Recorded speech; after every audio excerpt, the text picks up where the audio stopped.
20,000 ఎకరాలు ఉన్న భూమి సేకరించి అక్కడ రాజధాని ఏర్పాటు చేయమని చెప్పిన వ్యక్తి ఎవరు? ఈ సైకో జగన్. అంతేకాదు ఏకంగా చిన్న రాష్ట్రం అయిపోయాం, ప్రాంతాల మధ్య చిచ్చు పెట్టడానికి నేను సిద్ధంగా లేను అని చెప్పిన వ్యక్తి ఎవరు? ఈ సైకో జగన్. ఆనాడు అమరావతిని ఆంధ్ర రాష్ట్రంగా సంపూర్ణంగా స్వాగతిస్తానని చెప్పిన వ్యక్తి ఎవరు? ఈ సైకో జగన్. అదే సైకో జగన్ అధికారం వచ్చిన తర్వాత ఏం చెప్పాడు? 3 రాజధానుల పేరుతో ఈరోజు 3 ముక్కల ఆటలు ఆడుతున్నారు. ఈ సభాముఖంగా ఉత్తరాంధ్ర ప్రజలందరినీ ఆలోచించమంటున్నా. గత 4 సంవత్సరాలు 10 నెలలుగా మన ప్రాంతంలో ఒక్క ఇటుకన వేశారా? ఒక పరిశ్రమ తీసుకొచ్చారా? ఒక్కరికైనా ఉద్యోగం కల్పించారా అని ఆలోచించమంటున్నా. ఇప్పుడు ఏకంగా జగన్ సొంత బాబాయ్ వైవి సుబ్బారెడ్డి గారు ఇంకొక 5 సంవత్సరాలు ఆంధ్ర రాష్ట్రానికి హైదరాబాదే రాజధాని ఉండాలంట. ఎలా ఉందో మన పరిస్థితి ఒక్కసారి మనందరం ఆలోచించుకోవాలి. జగన్ బిల్డప్ కోసం యాత్ర 2 సినిమా తీస్తాడు. అది కాస్త వైకాపా పార్టీకి అంతిమ యాత్రగా మారింది. ఇంకా అమరావతి ఫైల్స్ కోర్టు ఈరోజు పొద్దున ఆర్డర్ ఇచ్చింది. ఆ సినిమా విడుదల చేయొచ్చని చెప్పింది. ప్రజలందరూ చూడాల్సిన అవసరం ఉంది. ఎందుకంటే భూమి అనేది, సొంత భూమి అనేది అందరి కళ. అది కూడా 3 పంటలు పండించే భూమి. ఒక నాయకుడు పిలుపు మేరకు ఆనాడు రైతులందరూ త్యాగాలు చేసి 5 కోట్ల ఆంధ్రుల రాజధాని కోసం భూములు ఇచ్చారు.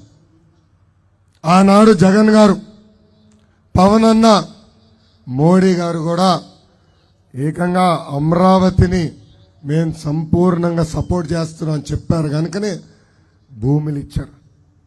ఆ రైతుల్ని అడుగడుగున ఎలా అవమానించారో ప్రజలందరూ తెలుసుకోవాల్సిన అవసరం ఉంది. ఈ సైకో జగన్ ఈ మధ్యన ఒక్క విషయంలో మటుకు నిజం చెప్పాడండి. తనకి స్టార్ క్యాంపెయినర్స్ లేరంట, జనమే ఆయనకి స్టార్ క్యాంపెయినర్స్ అంట. అందుకే జగన్ గారికి నేను మూడు ఛాలెంజ్లు విసురుతున్నా. టైం డేట్ మీరు ఫిక్స్ చేయండి. మీరు తీసుకొచ్చిన బూమ్ బూమ్ దుకాణం దగ్గరికి వెళ్దాం. అక్కడ మందు బాబుల్ని అడుగుదాం మీ పరిపాలన ఎలా ఉందో. నువ్వు సిద్ధమా జగన్ అని సభాముఖంగా అడుగుతున్నా. సాక్షులు వచ్చారా? రాలేదా? ఏం జీతాలు ఇవ్వట్లేదా? వాళ్ళకి రాలేదా? సాక్షి రాలేదా? ఓకే, వస్తే అడుగుదాం అనుకున్నా. సాక్షి సిద్ధమా అని, వైకాపా నాయకులు సిద్ధమా అని ఈ సభాముఖంగా అడుగుతున్నా. ఈరోజు ఆ బూమ్ బూమ్ దుకాణం దగ్గరికి వెళ్తే ముందు బాబులు ఈ ప్రభుత్వాన్ని ఎన్ని బండబూతులు తిడుతున్నారో ప్రజలందరికీ తెలుసు. తెలుగింటి ఆడపడుచులు కూడా ఆలోచించాలా.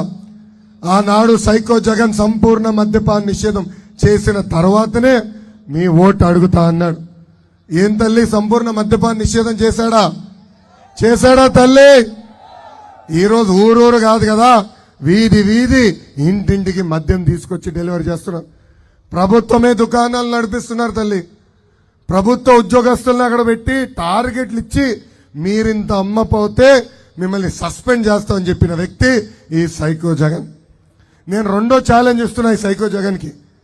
మీరు ఎంచుకునే ఇంటికి వెళ్దాం, అక్కడున్న తెలుగింటి ఆడపడుచులతో మాట్లాడదాం. గత 5 సంవత్సరాలుగా, క్షమించాలి 4 సంవత్సరాలు 10 నెలలుగా మీరు పెంచిన ధరల గురించి చర్చిద్దాం. పెట్రోల్, డీజిల్, గ్యాస్ ధర పెంచారు, నిత్యావసర సరుకుల ధరలు పెంచారు, కరెంటు ఛార్జీలు పెంచారు. ఏ ఒక్క ఇంటికి వెళ్ళినా తెలుగింటి ఆడపడుచులు జగన్కి షాక్ ఇచ్చేదానికి సిద్ధంగా ఉన్నారు. అందుకే తల్లి ఈ మధ్యన పరదాలు కట్టుకుని తిరుగుతున్నాడు మన ముఖ్యమంత్రి సైకో జగన్మోహన్ రెడ్డి. 3వ ఛాలెంజ్, ఈ 2 కాకపోతే 3వ ఛాలెంజ్, యువత దగ్గరికి వెళ్దాం. నన్ను వచ్చి ఈరోజు డిఎస్సి రాసేదానికి వచ్చి యువకులు రాసే వాళ్ళని కలిశారు. గత 4 సంవత్సరాలు 10 నెలలుగా ఒక్క డిఎస్సి లేదు. గ్రూప్ 1, గ్రూప్ 2 నోటిఫికేషన్ సరిగా లేవు. ఎన్నికల ముందల ప్రతి సంవత్సరం 6,500 కానిస్టేబుల్ పోస్టులు భర్తీ చేస్తానని హామీ ఇచ్చి మాట తప్పిన వ్యక్తి జగన్. ఇప్పుడున్న యువత నేను చూస్తుంటే ఎప్పుడు దొరుకుతాడా ఈ ముఖ్యమంత్రి తరిమి కొడదామని సిద్ధంగా ఉన్నారు.